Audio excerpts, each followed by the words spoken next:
These are the leather ones.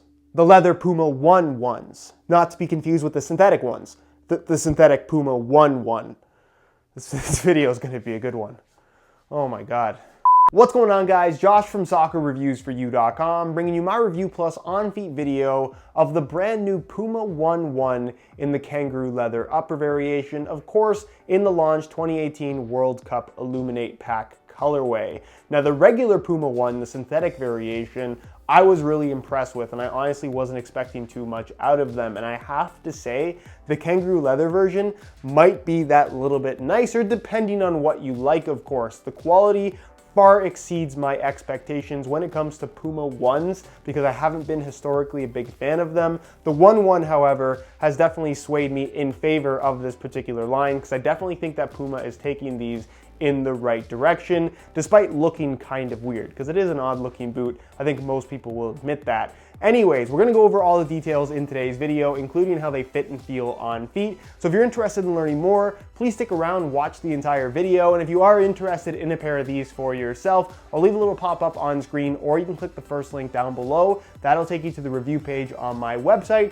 where you'll find buy it now links with exclusive SR4U coupon codes, where you'll be able to pick these up below their normal $200 retail price. So go get one. If you guys do end up enjoying the video, don't forget to support it with a like. And if you're new here watching for the first time, don't forget to hit that subscribe button along with the little bell notification for daily videos on all the latest and greatest soccer gear. Included with the boots specifically in this colorway is a box in matching colors and graphics, but that's it. No extras inside, no string bag, just one Puma One box. If you saw my initial video on the synthetic variation of the new Puma One, essentially everything is the same on the K leather version, except for, of course, the leather here at the front. So we'll start with that. You actually get Kangaroo leather, which is nice. Typically when we see leather implemented in smaller quantities like this, the quality is not very good and they tend to use calfskin rather than Kangaroo leather. And that's not to say that calfskin leather can't be good, but K leather tends to be a lot nicer, a little bit softer, typically a little bit thinner as well. But of course there's a lot of variation from model to model. The amount of leather you get, I would say, is pretty decent. You can see the cutoff point is the same as it would be for the synthetic boot. So it cuts off all the way along this edge on the lateral side, covers the entire forefoot, and then kind of runs through the midfoot area more so towards the bottom. So I would say the midfoot for the most part is going to offer more of a thin synthetic feel rather than a true leather sensation, which honestly I'm not too crazy about. I wish the leather would have gone back a little bit further, but I understand why they did it this particular way. Now the leather itself, very good quality, super soft, and it's only going to soften up more as you break them in. You'll notice that it doesn't really have any stitching. There's stitching along the edges where it attaches to the rest of the upper, but no stitching through the middle as a reinforcement. And that's simply because it does have what is somewhat of an internal support cage, mainly in the form of a liner that has a little bit of texturing to it. That's what gives it this dimpled effect on the surface, but honestly you don't really feel that on the ball or when the shoes are on your feet whatsoever. So I'm not exactly sure what this is doing, but it does definitely look pretty cool, I would say. The finish on the leather is left pretty much completely standard, fairly smooth, not overly grippy on the ball, as a leather shoe should be. And then of course you're going to find this sandpaper-like texturing running through the forefoot and toe box area, basically the high wear zone of the shoe, where of course the upper attaches to the sole plate. When shoes separate, this is typically where it happens. So they add that rough texturing, that added layer of material for the sake of reinforcement. And given the fact that this is an FG-AG boot, that is important because artificial grass can be very, very tough on your boots, especially when they have a soft leather upper. From the forefoot back, the shoe transitions from leather to what they're calling fuse fit, which is basically a fused thinner synthetic material that adds structure to the shoe, but at the same time feels remarkably soft. Often when you have this kind of thinner fused material through the midfoot, which has historically been the case with a lot of previous Puma One models, it tends to be very stiff and rigid, but I don't get that sensation at all from the Puma One. They wrap your foot very closely, but they don't feel stiff, they don't feel plasticky, they don't feel uncomfortable in any way at all. And honestly, once you have the laces tied tight, this is actually a much more responsive shoe than you might expect based on how it looks. It doesn't have the typical look of a speed boot, but that is basically what Puma was going for with the new Puma One. And I have to say, it really does have that true speed boot feel on feet, both in regards to lockdown, responsiveness, as well as the overall lightweight sensation that they have, which we'll get into in just a second. The final part of the upper is going to be constructed out of their evoKnit material. That's fully elasticated knitted material. We see this on a lot of top-end boots these days. It does create a one-piece enclosure for your foot as well, and does extend into what is a mid-cut collar in regards to looks, but honestly the shoes feel low-cut. More on that in just a bit. Otherwise, what is unique about this evoKnit material is the fact that it does have some clear plastic yarn threaded throughout, which means that it's not quite as stretchy as you might expect it to be. It has more structure to it, despite being very thin and really adding no extra bulk on your foot whatsoever. So you still get that kind of sock-like sensation in terms of how it wraps across the top of your foot. And then they made it extra unique in the way that they did the lacing system. You can see the bottom two lace holes, or the bottom two lacing positions, I should say, on the medial side are just a typical dual lace hole system, which we see with a lot of shoes that have a one-piece upper, but all the other lacing positions are actually knitted in lace loops on the surface of this evoKnit material, made entirely out of that same evoKnit, which is kind of a weird way of doing things. You would think it's not overly effective, and honestly, when I put these on for the first time and tied the laces tight, it almost felt like they weren't tight enough. But after playing in these several times now, I have to say that your foot is way more secure than I was expecting it to be. It really does have that locked-in responsive sensation that you would want from a pair of speed boots. You're also going to notice that there are 6 extra lace loops positioned on both the lateral and medial side, basically around the top 2 lacing positions. Those are extra lace loops that they've given you to more or less customize the lacing system, add that extra lockdown, and I guess general reinforcement around the ankle area where you're driving your heel into the base of the shoe to make sure everything is locked in place. I personally did not feel the need to use these, but I have tried it out, and I can tell you that if you like to have that little bit of extra lockdown sensation in the heel, using these extra lace holes, depending on which one you try out, because obviously the configuration is entirely up to you, it legitimately does work. And if you're wondering about these lace loops getting in the way, because they do add extra bulk to the surface of the upper, honestly, it's not something that I ever noticed, not even once, when playing in the shoes, so I wouldn't be overly concerned with that. Like I mentioned, this boot does have a mid-cut collar that is clear to see. It extends higher at the front than it does at the back, but I have to say, when you're actually playing in the shoes,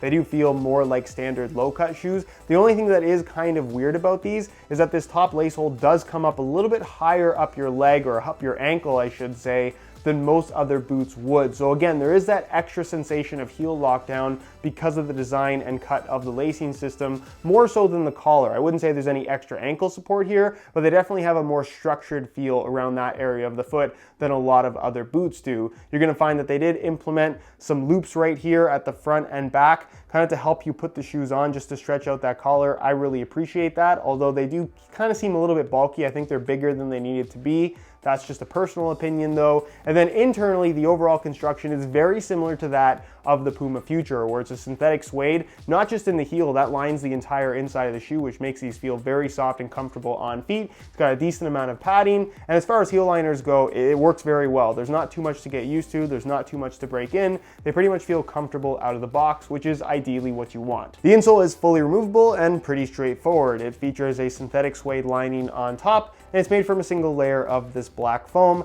Nothing too fancy, pretty standard as far as high-end insoles go, but they get the job done. Moving on to the base of the shoe, you're gonna find their REACTIVESPRINT sole plate, which does include an external heel counter that I personally really like that they've included. Anyways, the sole plate is a complete redesign in comparison to previous generation Puma Ones, and I have to say, I think that it's a huge improvement. It has much better flexibility, especially through the forefoot. It doesn't have that overly stiff feel that the Puma One has kind of been plagued with ever since it was first introduced, and I think it looks quite good as well. It doesn't have any wearable finish like we're seeing on a lot of top-end boots, which is definitely good from an aesthetic standpoint, but it feels very nice and it gives the shoe an overall very lightweight and natural feel, especially after a couple of wears. As far as the stud pattern is concerned, that's where things get a little bit more unique for the Puma One line, and that this is FG-AG, something we've never seen from this line from the Puma brand. Now, I will say that the stud pattern itself is pretty much the exact same layout as what you'll find from the Puma Futures, and having played in these quite a few times now, I can tell you that honestly, the overall feel and performance is almost identical to that of the Puma Futures, which is not a bad thing at all. you're going to find that you have conical studs kind of in the more forward positions for very aggressive traction, but still that freedom to twist and pivot. You can see that the studs themselves are a little bit on the longer side as far as conical studs go, so they penetrate the ground quite nicely, but again, they're not bladed, so they're not going to feel locked in when you're kind of twisting and pivoting, which is definitely not a bad thing, but ultimately a personal preference thing as well. You're going to find these two bladed support studs, one kind of toe pick stud that a lot of people have asked if that gets in the way. Honestly, did not notice it whatsoever when playing. You have two bladed support studs at the base of the forefoot, and then the heel again is kind of a hybrid of some blades as well as some conical studs. The shoe feels very stable when you're running around. I definitely think that this is more of a true FG stud pattern than it is a true AG stud pattern, but using it on artificial grass, the traction is good. It doesn't feel unsafe. It doesn't feel unstable. I think the studs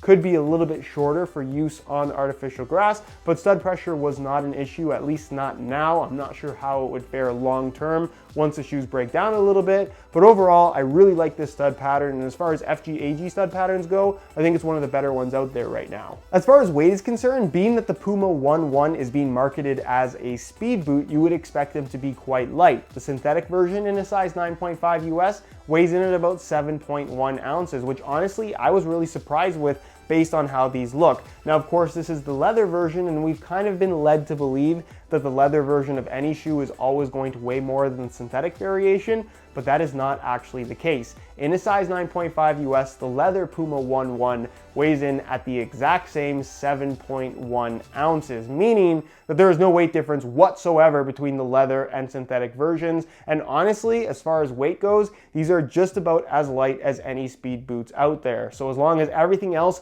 is to your liking, you're unlikely to have any issues with the weight of these at all. They have a very lightweight and comfortable feel. So as you can see, and I'm now just realizing that I did it the opposite way that I would normally do by mistake, I swapped out the stock green laces for some black reflective SR4U replacement laces, which accent really nicely with the pinstripe on the form stripe here on the lateral side. Plus, because it's a dark color like black with the added reflective bits, I think it looks cool, and they're never going to look dirty, which is always really nice. That's always an issue with really light color laces. If you guys are interested in a pair of replacement laces for yourself, the website to go to is www.sr4ulaces.com. There'll be a little pop-up on screen as well as a link down below in the description. So if you're interested in a pair, be sure to go ahead and check that out. On feet, the leather Puma One feels really good. It's got a very secure fit through the midfoot because of that thin fused synthetic material, but it's a lot softer and more flexible through the toe box area because of the implementation of Kangaroo leather.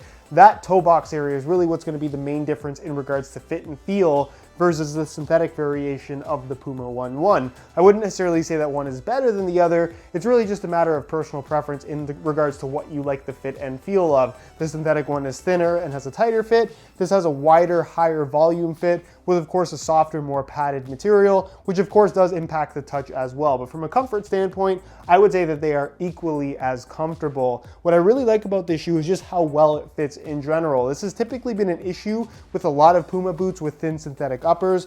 These feel really good. The lockdown is fantastic. It's got that nice wrap around your foot with no extra dead space. I would actually argue that the synthetic one might fit a little bit closer to your foot just because of the shape of that particular shoe being slightly different, the cut of the upper. But overall, these fit extremely well, as good as any top-end model out there right now. As far as width is concerned, it's definitely tighter through the midfoot than it is through the forefoot toe box area. So as long as you don't mind a tighter fit through the midfoot, I think that these are going to fit most people without any issues at all. And as far as sizing is concerned, I'm wearing a size 9.5 US. My feet are about a 9.25, and the fit and the length is pretty much perfect. So if you are looking to order a pair for yourself, I would strongly recommend going true to size in order to achieve the best possible fit. So in conclusion, I have to say that I've been really impressed with these. I really like the synthetic version of the Puma One, and I have to say, kind of surprisingly, that these don't feel that much different from the full synthetic variation. Yes, the synthetic version is thinner, especially in the toe box forefoot area, but aside from these just having that slightly softer, more padded feel towards the front of the shoe, the overall experience I don't think is that drastically different between the two. I think if you're a fan of leather boots in general, you're probably going to prefer the leather variation of the Puma One. But as far as my own personal preferences are concerned, I like leather shoes when the upper is mostly leather, and you don't get that sensation from this particular shoe. This has more of that leather F50 Adizero speed boot type vibe, where it's soft leather at the toe and the rest of the upper is relatively thin with that super tight fit. That's exactly the sensation that you get from this particular shoe, but honestly in a form factor that I think is more responsive and more comfortable than any of the previous leather F50 Adizeros ever were. Are they quite as light as those boots? Not necessarily, but if that's a style of shoe that you really like, I definitely think that you should give these a look. Highly recommended. They are much better than I think you might expect them to be. Anyways, guys, that is it for my review of the leather Puma One. Hopefully you enjoyed. If you did, be sure to support it with a like. Again, if you're interested in a pair of these for yourself, you can click the first link down below. That'll take you to the review page on my website, where you'll find buy it now links with exclusive SR4U coupon codes, where you'll be able to pick these up below their normal $200 retail price, which honestly